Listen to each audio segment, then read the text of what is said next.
So thank you all for being here this evening, and for those of you who are not permanent members of our community, welcome to Boston College, to the Lynch School, and to the Center for International Higher Education. We're delighted to have you here with us tonight.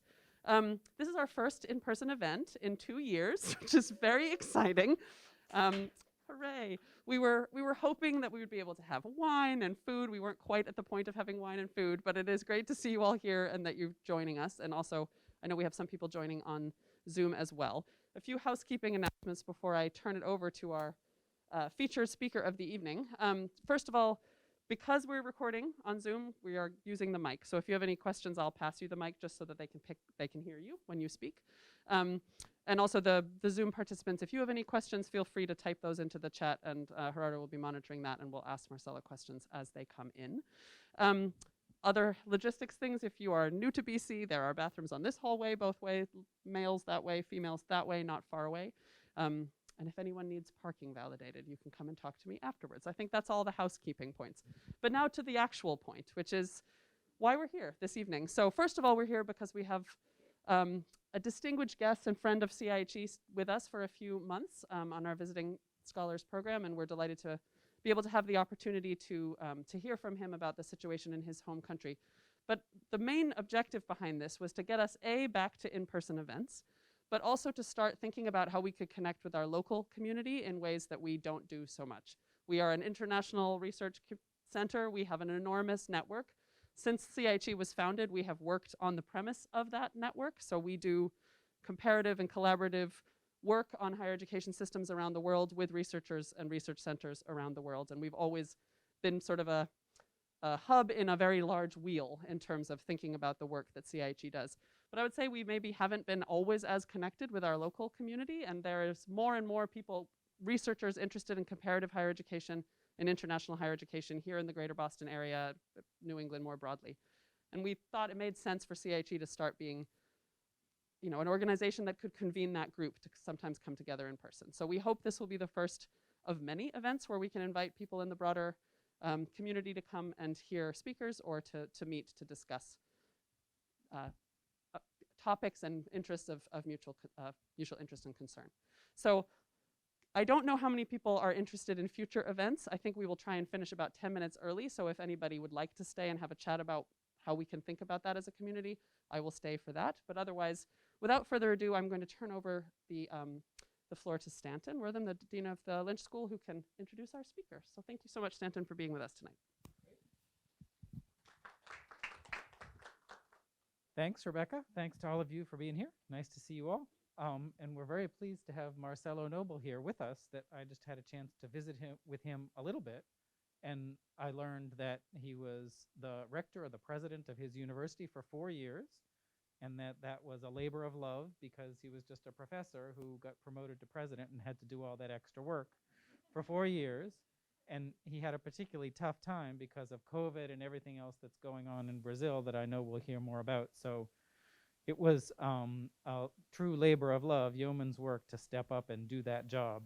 He's also a professor of physics and an esteemed physicist who's internationally known for his work in physics, and has been spending time at MIT with some colleagues there while he's been here in the US, as well as being an esteemed higher education researcher and scholar who has contributed a lot to the understanding of higher education.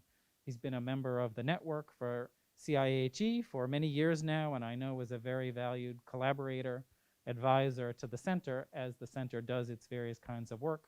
And he and Phil, I'm sure, go back a long time, and he's building good relationships with Rebecca and Gerardo, and it's great to have him here to join us.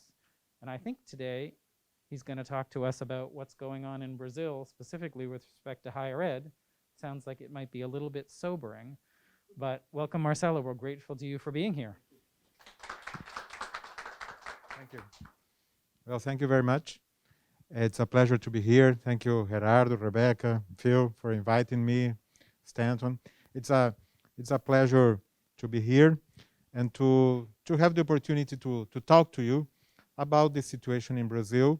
I have been here for almost 3 months now, and everywhere where I go, everyone asks, what's going on in Brazil? How is the situation there? What is happening? So when Rebecca invited me to talk here, I decided to try to answer this question. But I was preparing this talk, and I must confess that became really depressed. So it's a warning for you. It's probably there are many things that I will talk about and tell you about. It's probably similar to many places in the world, especially here in the United States, in India, or other parts of the world that are facing similar situation right now.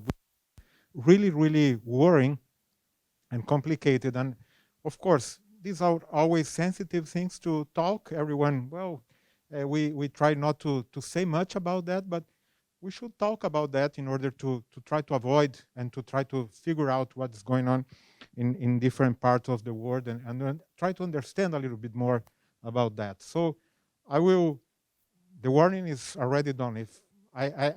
If someone wants to leave now, not to become depressed in the afternoon, so it's no problem. So these are some recent headlines. I was trying to collect some headlines from Brazil. I just looked for English titles in order to be easier to follow. So you can see here, this is from November now. Brazil cuts federal science spending by 90%. Brazil government frees nearly half of this science spending. Brazil brain drain is getting worse. By the way, here, I went here. We were talking about that. I went here in Boston in a conference. They invited me here. There is a group called PUB Boston, the Pesquisadores Universitários Brasileiros in Boston. Researchers from Brazil in Boston. There were 60 young researchers just arrived here in Boston. So I'm talking about one place from all over the world. So we are facing a strong brain drain. The science scholarship, 80,000 science scholarships were cut. The other problem, as is similar to other places, is the rising attacks regarding the freedom of speech, the freedom of cathedra, and whatever we can talk about. So as you can imagine, the situation is not easy to deal with. So just to mention a little bit, I would talk about the years and how it evolved. I decided to here to show you the last 20 years of presidents. So we have a very young democracy, let's say. We had a military coup in the 60s, and it went up to the 90s. So it was a rather recent democracy. And in this short period of time, we have only these presidents, and two of them were impeached. Well, before this one was another impeachment. The president Dilma Rousseff was following Lula, which is from the Workers' Party, and she was impeached. And then there was a temporary government by Michel Temer, and it ended in December 2018. And then we have since then we have the Bolsonaro, which is now just now in a new party, but the government goes up to the end of this year. So, and this is a short overview of the higher education system during these few years. So you can see that the number of enrollments in higher education has increased a lot, especially a little bit before this year. So we have now about, well, I stopped it before the pandemic, so 2019. In the pandemic times, the numbers are a little bit more complicated. I try to avoid that, but we have now in Brazil around 8.5 million students in higher education. It's a rather large number, but if you consider the population of the country is a small number. So we have only 20% of the students from 18 to 24 years old cohort in higher education. Only 20% of the students in higher education. And from those students, I will show you this afterwards, from those students, 76% are on private higher education. So this is the growth over the years. So you can see here, this is military, the military regime. It started and finished around here. And then in the Lula government, a lot of new federal universities, the blue ones are the public universities, but also the enrollments in private higher education grew much more than the public one. So you can see here that most of the enrollments in higher education are in private higher education. And from private higher education, almost half of the students are in for-profit higher education, and almost half of the students are non-for-profit higher education. So it's I won't talk here about the quality and other issues that are related to that, but also an interesting trend that is happening here before the pandemic. It's interesting to observe that before the pandemic, these green bars are the distance education, the remote education, even before the pandemic. So there was mainly in the private sector. So we have more than 1,600,000 students we had. Prior to the pandemic, we already had 1.6 million students in probably for-profit higher education, distant higher education. So this is another issue that it's, I don't know, comparative in other parts of the world. I don't see anywhere else a growth like this one. So it's almost half and half before the pandemic. So this is more or less the situation of higher education. And you have the doctoral and master degrees also increasing, was increasing a lot. So this is the number of master degrees per year. This is the number of PhDs per year in Brazil. And these are professional master degrees, which is another category I will not explain here. But you can see that we reached before the pandemic almost 25,000 PhDs per year. I don't remember if the number here should be around 50,000 or in the United States. I mean, I don't recall it exactly, but it's a rather large number. Just to mention one number that I know very well, my university, the University of Campinas, the one where I was president, we had about 1,000 PhDs per year, every single year. So this is the situation in the graduate higher education system. I am mentioning that just to show you a problem that is happening now. And in science and technology, the country was it's among the top 20, I would say. The scientific output increased 27% from 2015 to 2019, similar to India, which was 22%. Of course, China in the same period grew 54%. So the growth of science and technology output in China is much bigger. Just to mention one example, in 2020, Brazilian researchers published more than 1.5 thousand articles about COVID. It's something like one work each 6 hours. So it's a rather well-established community infrastructure, considering the problems that the country has faced. And also an important point that it must be mentioned, the higher education system in Brazil is rather young. The first university is for the 30s, in 1934, the first university. And the first master program in Brazil is from 1968. So it's rather young. So it was made an effort in order to grow rather fast. The problem is that we are facing now, the fragility of democracy and public education. So even in the campaign, this is now what you recognize some points here. Even during the campaign, we had strong turbulence and extreme political polarization.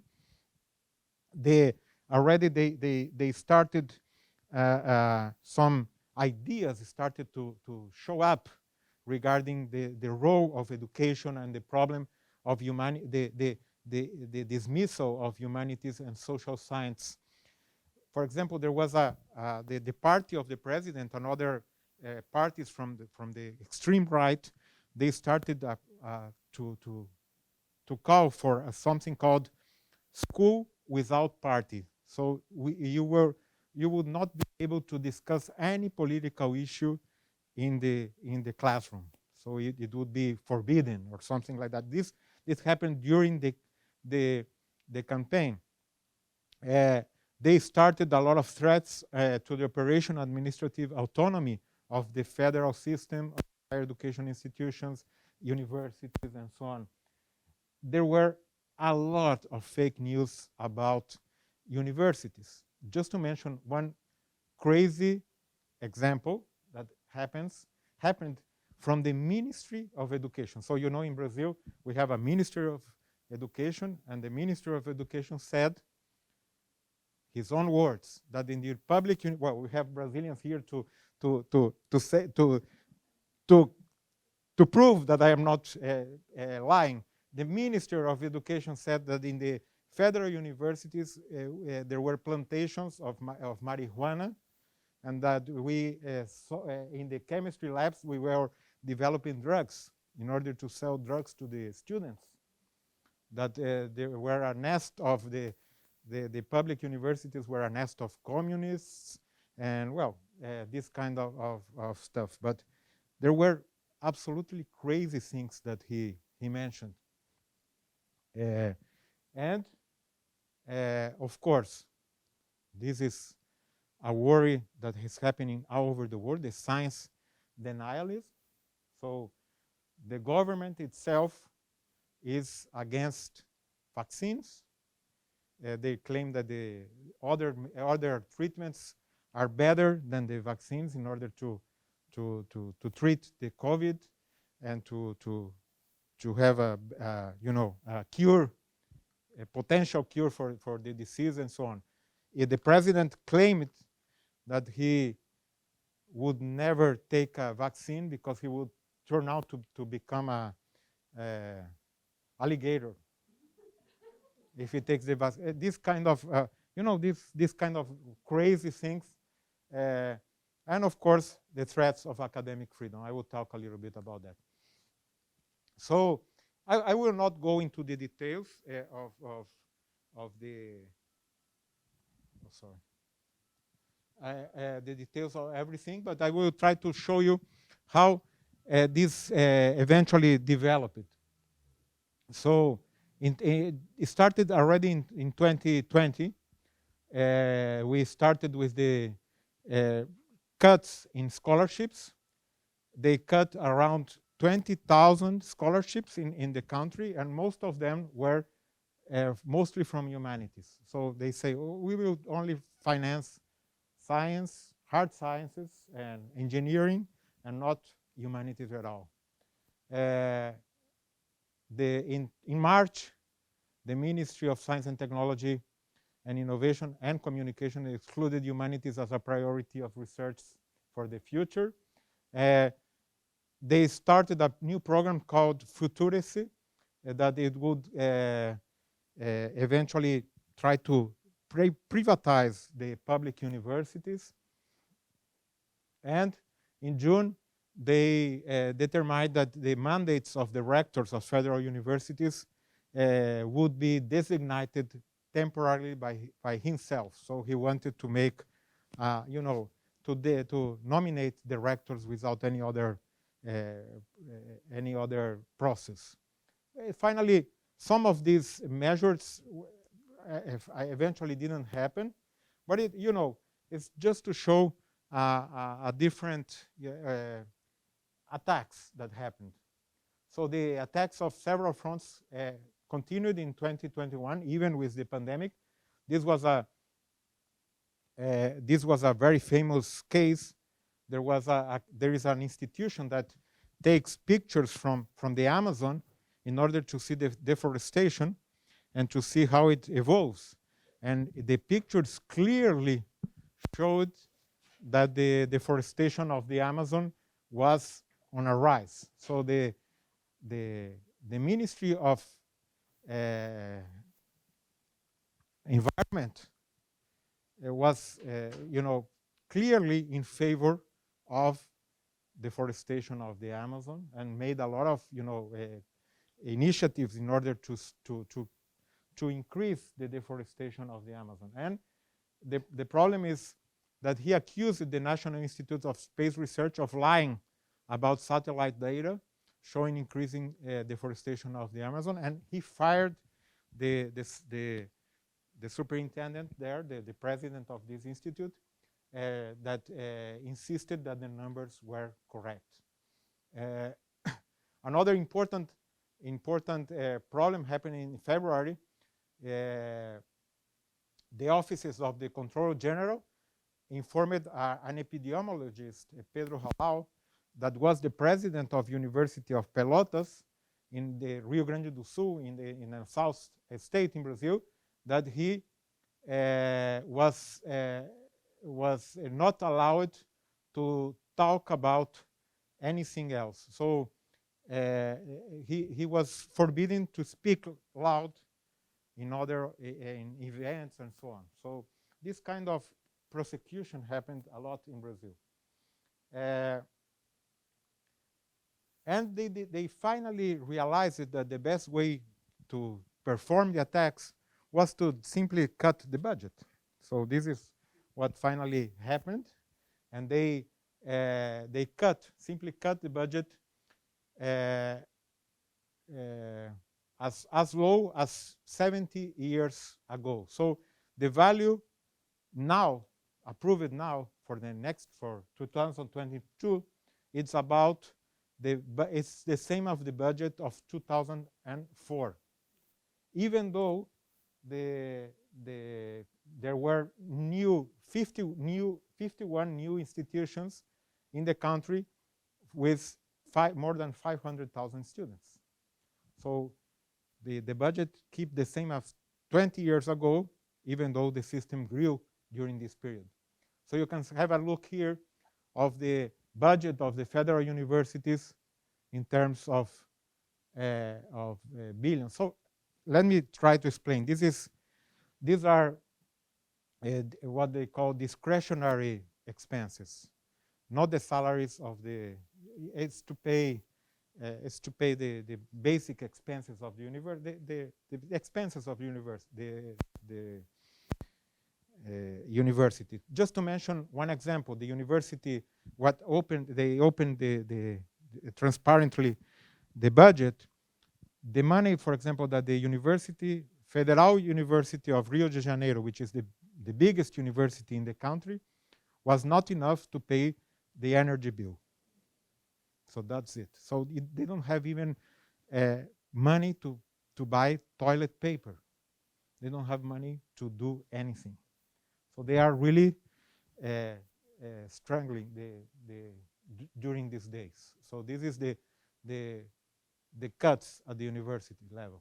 The total numbers for science and technology is a little bit more tricky to understand, because you know that in some years here, in 2011 to 2015, there was a program called Ciência Sem Fronteiras, Science Without Borders, in Brazil, that they sent a lot of students abroad, and this made a artificial increase. I would say artificial because it was really costly and complicated. But if you take this down, you disconsider this increase, more or less you have this trend. So you have now an historical minimum in the science and technology budget. It's I don't know if you can see the numbers, but the numbers are really, really nothing. I would say it's $1 billion for all the science and technology system of Brazil for 1 year.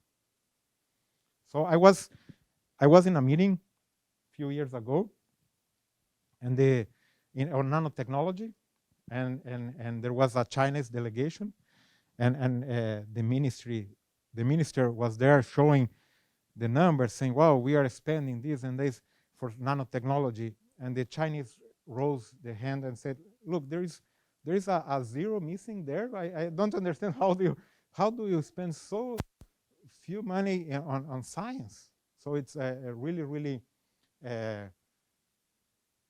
situation is really bad right now in order to explore. So this is what's happening. There is no money for new equipments, to infrastructure, for fellowships, and it's hard to keep people. So the people is really leaving the country. There is no hope for the future. We don't know what's going to happen in the future. So what's going on now?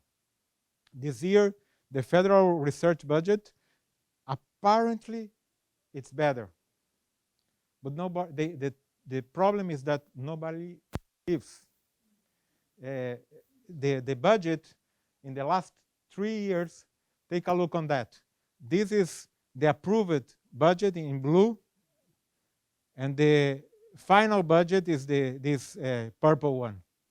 So it's a piece of fiction. Nobody cares about, nobody believes in the budget because it's finally not realized. So this is what's is going on. So you can have an idea. The Brazil's federal government shrunk by 37% between 2013 and 2020. So and of course the Bolsonaro it's taking strongly anti-scientific positions in his health and environmental policies. Although he will seek a second term in the October presidential election, the scientists doubt that he will make any more likely to boost any science spending. So this will probably not happen in the near future. So you can take a look on numbers. The number, of course, now it's, I would say, half of this. In Brazil, the proportion of the GDP invested in science and technology, I would say, let's say now it's about 1. And here in the United States, it's 2.84. South Korea, 4.5. So you can see the difference. In the average of the world, it's about 1.8. In the postgraduate education, graduate education is the same. We have similar problems. Nowadays, there's a absolutely crazy situation. We have a very strong agency called CAPES, which is the responsible to control, to evaluate the postgraduate education in the country. And now the president of the CAPES is this woman here. It's called, I forgot her name. She is the owner, and she was the president of a university that was reproved by this system. So it's a complete conflict of interest. She has no curriculum, no historical curriculum to be in this position, and she is there because she is connected to the Minister of Education, which is on the other side connected to the evangelical community, which has a strong power nowadays in the government. So these are complex issues, and now we have a situation that was created. This was a few days ago, so February 5th. And we have more than 100, and, to make the evaluation of any program, you have a commission, and you have a group of researchers that, as usual, everyone resigned. Now 150 researchers have left the roles at CAPES, criticizing the group's president. So nowadays we have an issue now. Everything is stopped. The assessment of the master and doctoral degree programs has been suspended by the court because they changed the rules in the middle of the process. It's a mess, completely mess that is going on in Brazil. So the situation is also really complicated. On the other hand, from the only positive side that I can say is that the universities keep working and keep doing the work. As I mentioned, were thousands of works on COVID situation, and the universities played a very important role on awareness of the society regarding the science and technology and the importance of vaccines and the importance of use of masks and so on. Quite interestingly, what happened is that the universities, research professors that were attacked during this period, they had more space on the media finally. So everyone has been invited to newspapers or to work in television programs and so on. And at least we could eventually manage to show the importance of higher education, science, and technology for the sake of development of the country. One important data, for example, before the pandemic, I don't know the numbers now, but before the pandemic, there was a survey asking the Brazilian population if they can name one single institution that made research in the country. So the question was, do you know if Brazil make research? Yes or no? Okay, yes, I believe yes. So can you mention one single? Only 14% of the Brazilians were able to mention one single place where research was performed. I am sure that now, if the same survey is made, most of the Brazilians at least know 2 or 3 institutions that were working on that. They have the presence of the media more happening more frequently, at least. So this is, from the point of view of communication, a good, a good news. The problem is that we don't know if we will survive these years that we are really facing nowadays. The 2022 just ending now. We are waiting. We are hoping that the situation eventually will change. In October, we will have a rather turbulent election. I'm sure that it will be turbulent. Bolsonaro, since day one, he is criticizing the voting system. So you probably know about that. He's criticizing he's probably will follow Trump's behavior. So he's very much a fan of Trump, and he will probably follow the steps. The point is that we in Brazil have a very interesting system, contrary to what you have here in the United States, that takes days to count the election. We have a very developed system, electronic system. So in about half an hour, we know the result for all over Brazil. Half an hour it takes. And Bolsonaro is claiming the system is not reliable and so on from day one. The problem, well, nowadays, this was the last surveys.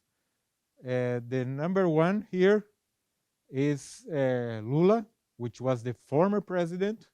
In all the situations here, he is probably gonna win. If the election were today, he would win in the first round. The problem is that the election is not today, and we don't know what's gonna happen. And in my opinion, there is few renovation of political options. So it's, of course, again, a strongly polarized election that is probably not so good to the discussions and to the country itself. Anyway, the hope is that the new administration understand the fundamental role of education, science and technology for the sustainable development of the country. So this is, I try to give you an overview of the situation right now. I would strongly recommend this book by John Douglas, he's a professor here at Berkeley, and he wrote about this so-called neo-nationalism on universities, populists, autocrats, and the future of higher education. This book is really, really very interesting, and you will find there examples from here, from Russia, from Brazil, and so other places. I myself, I wrote also 2 books during this pandemic, but are in Portuguese. Unfortunately, they are in Portuguese. One is about science and this problem of pseudoscience and denialism. It's called The Illusion of the Moon, Ideas to Decipher the World by Means of Science and to Combat the Denialism. And the other one was just launched, Reflections about Higher Education, the University, and his the importance of and his how can I say the connection with society. So that's it. I will stop here so that we can discuss a little bit. Thank you.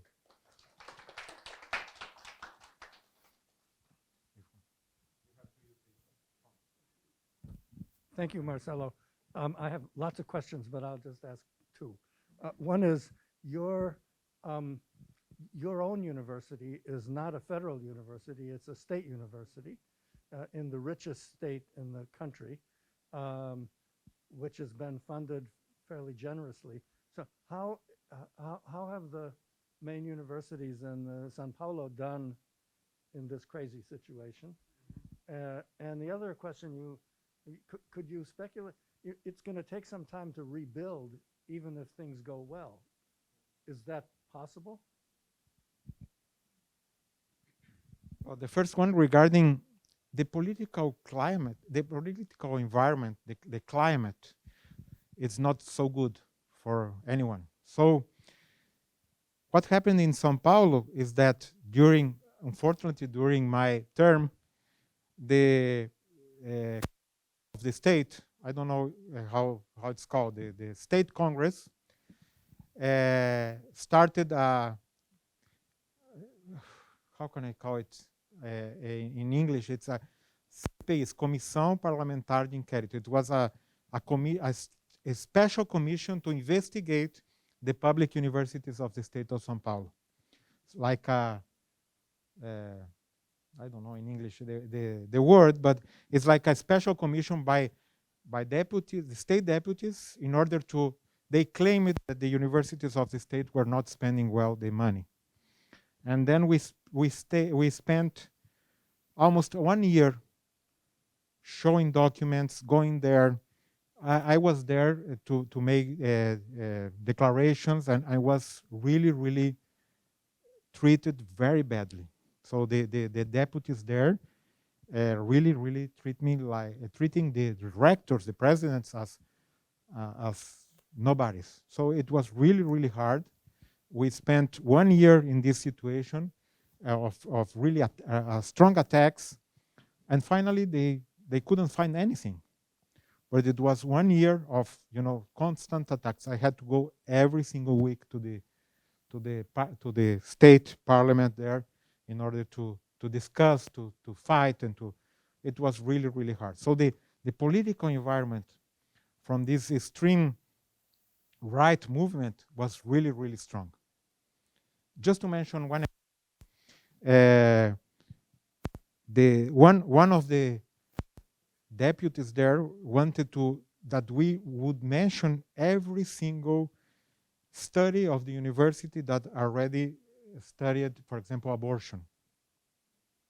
So you understand what is going on. So they wanted to know if we studied anything about drugs, and we needed to list every single study, and they wanted us to, it was really, really complicated. So, and we faced the problem of a critical economical downturn, and from the state of São Paulo, we depend on the taxes from every product that we sell. So the economy was not so good, and so there was a crisis in terms of budget as well. So it was a very complex period regarding that. Regarding your second question of how, I don't know yet, but it's probably a disaster. I imagine that it would take 10 to 20 years to rebuild what we have destroyed. The main point, in my opinion, is human resources. We are losing people, and this is the most expensive and more complicated thing to develop. Everyone is leaving, and we have been, just to mention, from my university, I know very well the situation. In some positions opened, like surgery in medicine, we opened the position and nobody applied. Nobody. So, if you work in a private clinic, in one surgery, you get the salary that you get in 1 month from the university.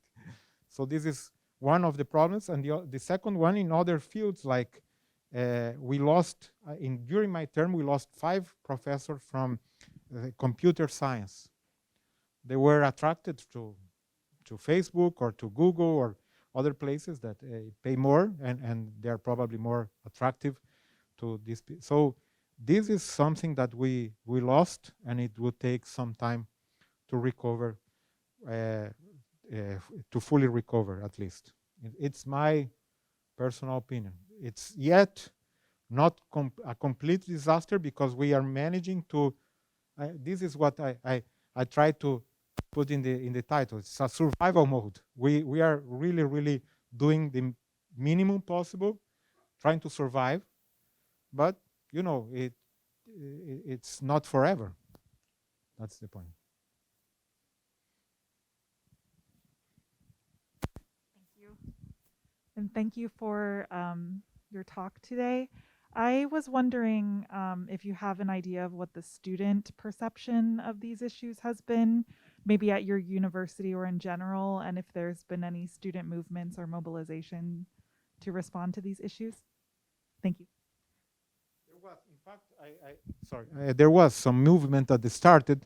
I didn't mention, but I put a picture here. There was a huge movement here. You can see this was 15 or already in the beginning of the government, Bolsonaro movement, and in that point, I would say that he was really lucky because of the pandemic, because this happened in 15 May and 30 May of 2019. Before the pandemic, there were millions of students in the street, on the street, complaining about a better education and so on.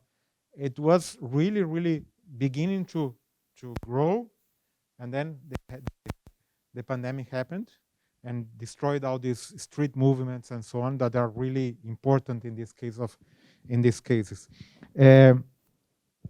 From the student, well, and this is what I cannot fully answer, because of course we had the pandemic and then we went to remote, and all these movements need presential, contact and so on. And so I can tell you that I have a son who just started university, the public university, and he started in March 2021, and he never went there. He never met a single faculty member. He never met a friend. So he doesn't even know who are.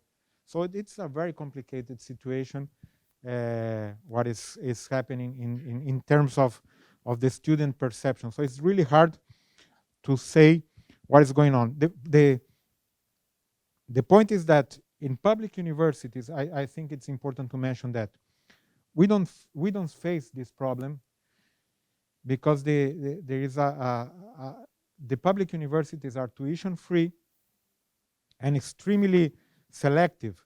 In University of Campinas, just to mention my example, there are 80,000 applicants for 3,000 places each year. So only 4 to 5% of the students that try to get in are really enrolled. So if this number is reduced, it's probably reduced to 70,000 or to, we don't feel a strong difference. But in the private sector, I know that they are facing a strong dropout rate. A strong dropout rate. It's about 35 to 40% dropout rates, and they are facing a lot of problems. And this is probably similar to what is happening all around the world, because it's complicated. You know, the situation not only to teach online is complicated, but to have classes online is also, there are some good points, but also some complicated points. Yes. Showed a slide where you showed the number of the amount of money going into science and technology, and you mentioned that there was in 2011, I think there was the peak up there, and you were talking about that being due to something called Science Without Borders. I recall that period because I recall that a lot of American institutions were hoping that we would attract some of these Brazilian students who were coming with full scholarships to science and technology programs in the United States. So my question is, why? I never understood why Brazil was doing that. Can you explain what the purpose of that? Can you explain what the purpose of that policy was and how it fit into a general strategy for education or economic development in Brazil? Excellent question. Nobody knows why it happened. I was, you know, this period was a period of, let's say, now we are in the right government. In that period, it was a left government. And it was extremely complicated also to speak loud contrary to anything. I was extremely contrary to this program, and I was also very criticized by that, because I really said, why are we spending that money? And not only that, it was not for graduate students, it was for undergrad. So a student with 20 years old sent to anywhere, and we didn't know why, and not only that, there was no connection between the universities, there were no relationship. So he came here, made some disciplines, and returned, and we didn't even know where he came, and we didn't know anything. So it was a completely crazy program from the perspective of you know, achievements and long-term ideas. In my opinion, it was a challenge to a program that at the beginning, you remember that there was an idea here to launch 100,000 students to go abroad, and remember that there was an idea that never happened because here there was no financial support to do that. They depended on private money to do that, and never happened. There was a program in Mexico, if I'm not wrong, called 100,000, and so I believe that the president at that time heard about that and said, we are doing that as well. And I say that we are doing that and we will do it. And they spent, nobody knows exactly, but something about 10 billion reais, which is, at that time would be $5 billion, to send people abroad without any result. And probably, I read today a paper that someone sent me, that probably this is another factor that we are facing now, brain drain. Probably the students say, oh, okay, it's easy to go and to find a place. And of course, there are other factors like the political situation, the financial situation, but probably it's another factor to have more students abroad. But nobody understands what that happened, and it was really, really critical. And not only that, there is no way to get into the data in order to make a proper study. What happened? Who are the students? And there is no assessment of this program, and it's completely crazy, I would say. Yes. So, from a political point of view, countries have an economic self-interest to advance in science and technology. So often they have science and innovation kind of policies. I guess my question on this is, in terms of defunding public science, does Brazil have some kind of science and innovation policy that it's looking for that is just kind of science by other means, the marketization of science, privatization of science? In other words, they're trying to advance their economic self-interest, but they're doing it with a kind of a completely different philosophy, either science kind of anarchism, letting kind of it flow by itself, or thinking, okay, the private industry will take care of this, and so we're going to achieve our economic aims as a country just through other means than have been traditionally done through science and innovation policy.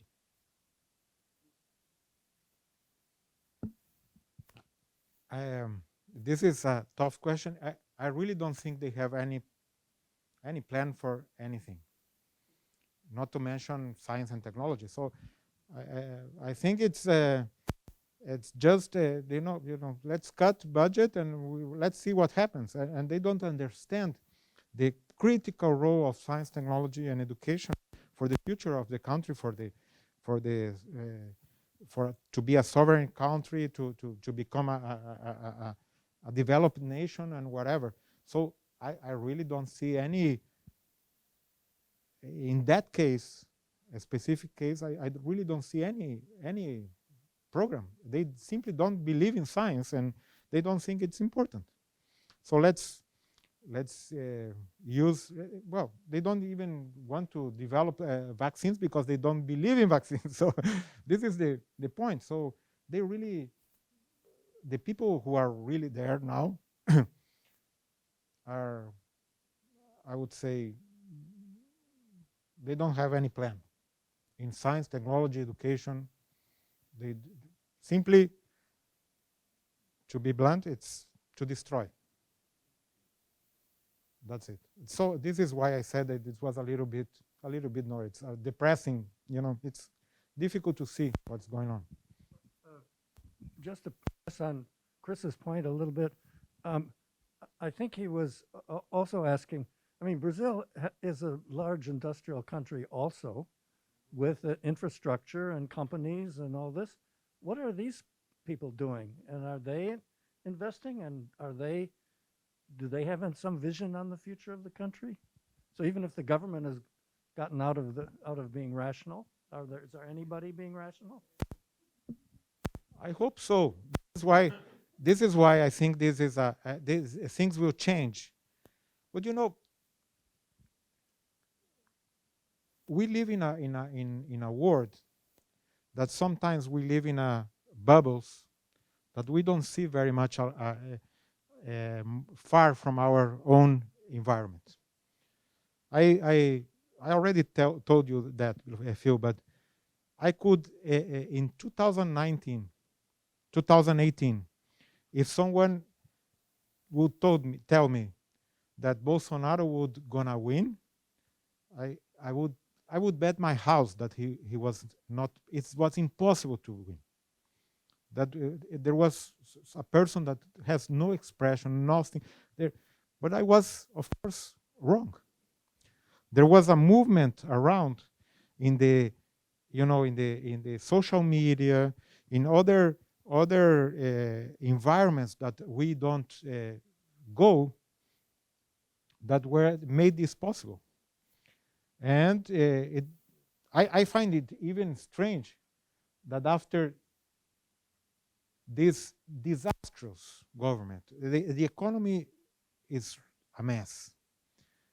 The unemployment is top. Everything is bad. He has yet, you see here, 20 to 30%. How is this possible? I really don't get it. But it has, and it's probably stronger than it happens. So there is a group of companies and wealthy people, and that it's a little bit more aware of that. But there is also a group that, for one reason or another, are very happy with what's going on. And this is the main point. I don't really fully understand, but it's the way it is, and it's similar to other places. Not to mention here United States, but other places as well. So it's it's difficult for many people to understand how it works. But these dynamics of this communication, this is I'm in my opinion the heart of the problem. Maybe the communication and this these new ways of communications that we don't fully understand are really, really important. And these groups that are organized and well funded, they really got into it and know how to develop that. That's crazy, but it's happening.